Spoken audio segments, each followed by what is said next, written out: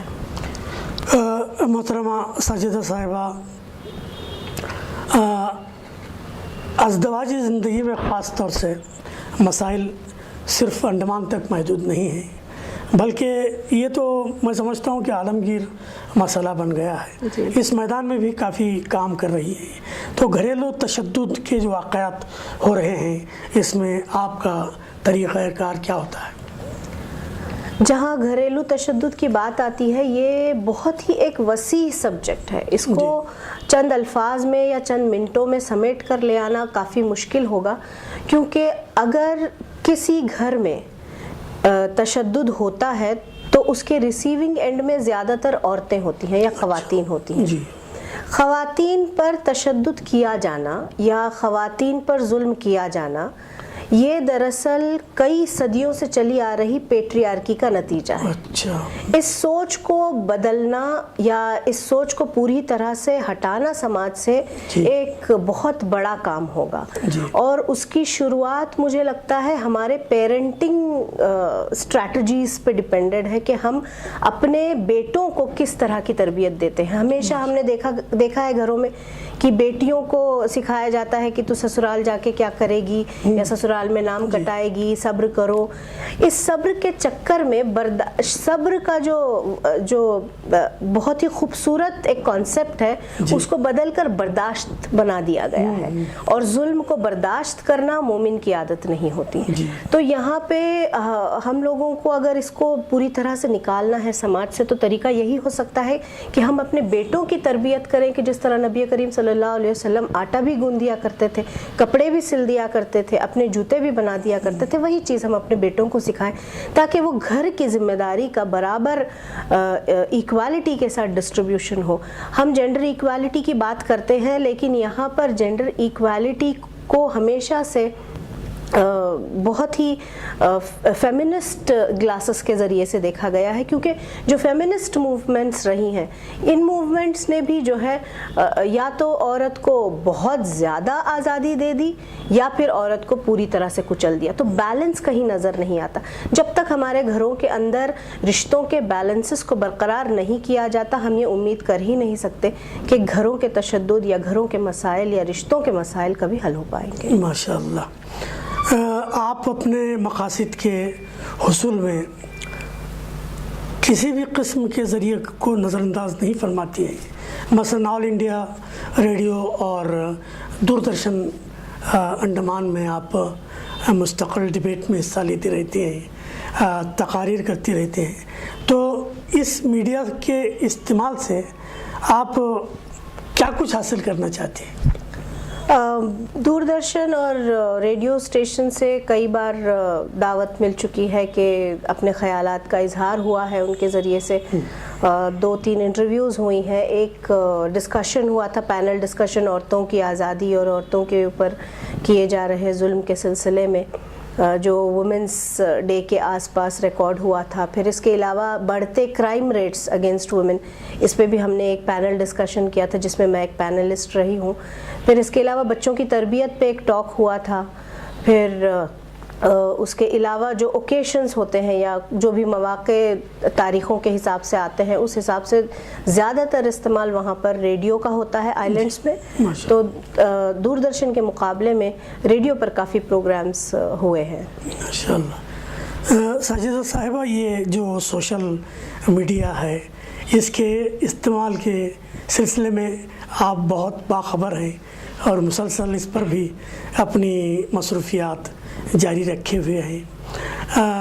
میں یہ جاننا چاہوں گا کہ آپ کی سرگرمیوں کے فروغ میں سوشل میڈیا کس حد تک کام کرتا ہے نیز یہ کہ چونکہ آپ بنگلور کے سفر پر ہیں تو مین لینڈ میں بھی کوئی منصوبہ آپ کا ہے کہ یہاں بھی آپ کچھ کرنے کا ارادہ رکھتی ہیں؟ جہاں تک سوشل میڈیا کا تعلق ہے، سوشل میڈیا پر میں اپنے ایکٹیویٹیز کو نہیں پبلش کرتی ہوں، کیونکہ میرا جو کام ہے وہ کاؤنسلنگ کا ہے، اور کاؤنسلنگ میں پہلی شرط یہی ہے کہ سیکریسی کو، کانفیڈینشیلٹی کو برقرار رکھا جائے، کیونکہ ایک انسان جب اپنی تکلیف سناتا ہے تو اس کی پبلسٹی یا اس کو شائع کرنا یہ ہمارا غلط طریقہ کار ہوگا۔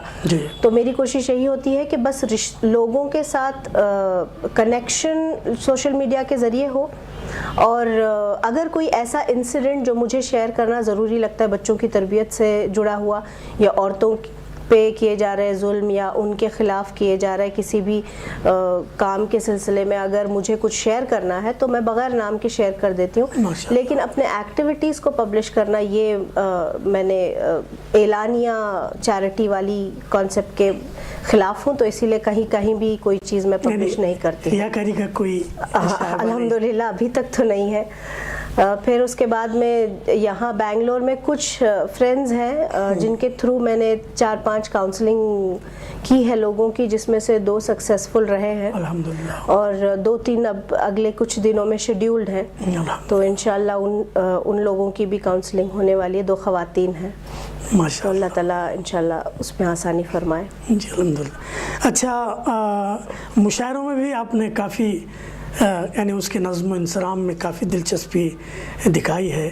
ادب کے حوالے سے آپ کی خدمات کیا کچھ ہیں اور کیا کچھ ہو سکتی ہیں؟ نیز یہ کہ اردو زبان کے فروغ کے لیے اور خاص طور سے غیر اردو عوام میں اردو کو فروغ دینے کے لیے آپ کی کیا کچھ مصروفیات ہیں؟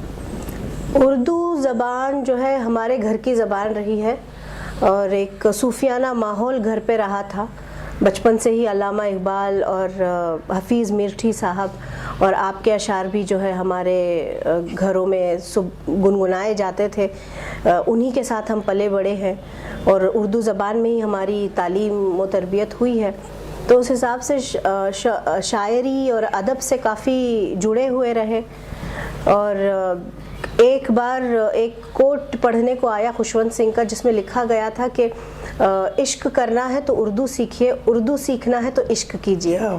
تو یہ جب سوشل میڈیا پر پوسٹ کیا گیا تو لوگوں کو کافی اچھا لگا، اور جو غیر مسلم لوگ تھے، جو غیر مسلم دوست تھے یا پہچان والے تھے، ان کی طرف سے پہل ہوئی کہ ہم اردو سیکھنا چاہتے ہیں۔ اور ہمارے زبان یا اردو زبان کی یہ بدقسمتی ہے کہ اس کو مذہب کے ساتھ جوڑا جاتا ہے، جبکہ وہ پیور ایک ہندوستانی زبان ہے، ہندوستان ہی میں وہ بنی ہے اور ہندوستان میں ہی پروان چڑھی ہے، بلکہ اس کو ایک غلط فہمی کے نتیجے میں اس کو ایک دھرم کا لبادہ اڑایا جاتا ہے۔ تو جب فرمائش آئی کہ ان کو اردو سیکھنا ہے تو واٹس ایپ کے ذریعے سے اردو سکھائی گئی، بیسک اردو سکھائی گئی، اور انڈمان نکوبار کے دائرہ اردو ادب کے زیر اہتمام ایک مشاعرے کے دوران ان کو سند بھی دی گئی، certificate of appreciation for learning the basics of Urdu, یہ ان کو فراہم کیا گیا۔ یہ ایک بہت بڑی کامیابی رہی، اور جس کا دوسرا بیچ انشاءاللہ بہت جلد شروع ہونے والا ہے ماشاءاللہ، جس میں زیادہ تر غیر مسلم ہی ہے۔ جی اب آخری سوال میں آپ سے کر رہا ہوں، وقت کی کمی کے سبب میں انٹرویو کو سمیٹنا چاہتا ہوں۔ آخر میں پہلے تو یہ بتائیے کہ فکر و فن شعر و سخن کے بارے میں آپ کے کیا تاثرات ہیں، نیز یہ کہ آپ نوجوان نسل کو ہمارے چینل کے ذریعے کیا پیغام دینا پسند فرمائیں گے؟ آج کی نوجوان نسل ادب، لٹریچر، کتابوں سے کافی دور ہے۔ اگر فکر و فن شعر و سخن ایک ذریعہ بن سکتا ہے نوجوان نسل کو لٹریچر یا ادب کی طرف کھینچنے کا، تو مجھے لگتا ہے کہ بہت بڑی کامیابی ہوگی اس پروگرام کی۔ الحمدللہ۔ اور میں ایز اے کاؤنسلر نوجوان بچوں کو یہ سجیشن یا ایڈوائز یا پھر مشورہ دینا چاہوں گی کہ اپنے وقت کا صحیح استعمال، کتابوں سے جڑے رہنا اور ورچوئل دنیا سے باہر نکلنا، یہ آپ کی صحت کے لیے بہت بڑی چیز ہے ماشاءاللہ، کیونکہ آج کی نوجوان ورچوئل دنیا یا ورچوئل دکھاوے پہ اتنی زیادہ ڈیپینڈڈ ہے اور ہم دیکھتے ہیں کہ انسٹا کے ذریعے سے انفلوئنسر نام کا ایک لفظ استعمال ہوتا ہے جو ہماری زندگیوں کو انفلوئنس کرتا ہے. ہمیں یہ سمجھنا ہوگا کہ جو تصویریں ہم سوشل میڈیا پہ دیکھتے ہیں اس کی سچائی بہت کم ہوتی ہے. تو اس سچائی اور حقیقت کو سمجھتے ہوئے جھوٹ اور فریب کے جال سے باہر نکل کر حقیقی زندگی میں دوستوں کو بنانا ہوگا, حقیقی دنیا میں رشتوں کو سنبھالنا ہوگا.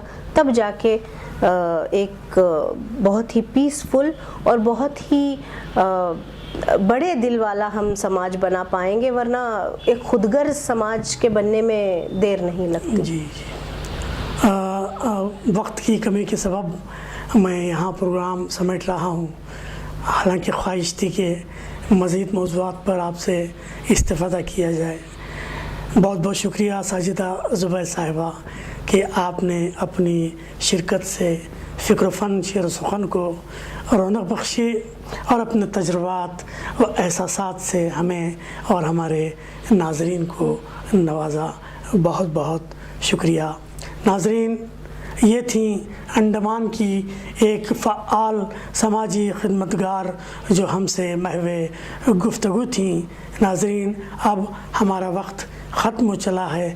انشاءاللہ کسی اور ادبی شخصیت کے ساتھ ہم جلد حاضر ہوتے ہیں. تب تک کے لیے اپنے میزبان عزیز بلگامی اور ہماری مہمان ساجدہ زبیر صاحبہ کو اجازت دیں. والسلام علیکم ورحمۃ اللہ وبرکاتہ. شکریہ. میرے مصطفیٰ دعوت و ہدایت کی ایک حسین شفق لے کر. میرے مصطفیٰ